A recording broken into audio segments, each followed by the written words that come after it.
Out of the 4 top crypto ETFs, XRP leads in outflows with $5.98 million leaving the market. Now, yeah, that sounds like people are dumping their XRP. It sounds very negative and very bearish. However, that's how clickbait titles work. And yeah, we do a little bit of clickbait here and there on the channel, but the information is always true and accurate. Now, this doesn't mean anything negative in my personal opinion. What I think is happening is people are just taking profits. And you also have to understand when we're talking about traditional finance, they trade differently than we do in crypto. They do not have diamond hands and they don't participate in that coin loyalty that we do.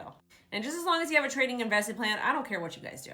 But in reality, this sucks. It doesn't look great because Bitcoin had $201 million of inflows, Ethereum at 35.9, but Solana only $2.82 million worth. So it looks like all the attention is on Bitcoin and Ethereum, primarily Bitcoin.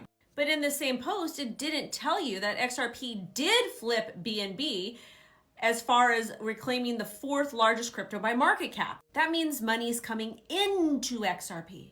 And that XRPL now has more than 7.7 million holders. And this is the first time in 13 plus years. And to me, this is just indicating that they're actually building out their ecosystem with stable coins, with DeFi, whatever else. And they weren't able to do that before because of the unjust lawsuit.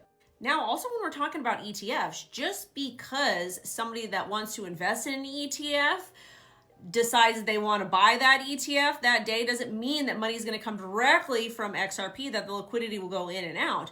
These issuers like BlackRock and Canary and whomever else, they have to physically hold on to that asset prior to allowing that third party, that customer, buy that ETF. So the inflows and outflows for ETFs are not always accurate. Therefore, who cares? Higher!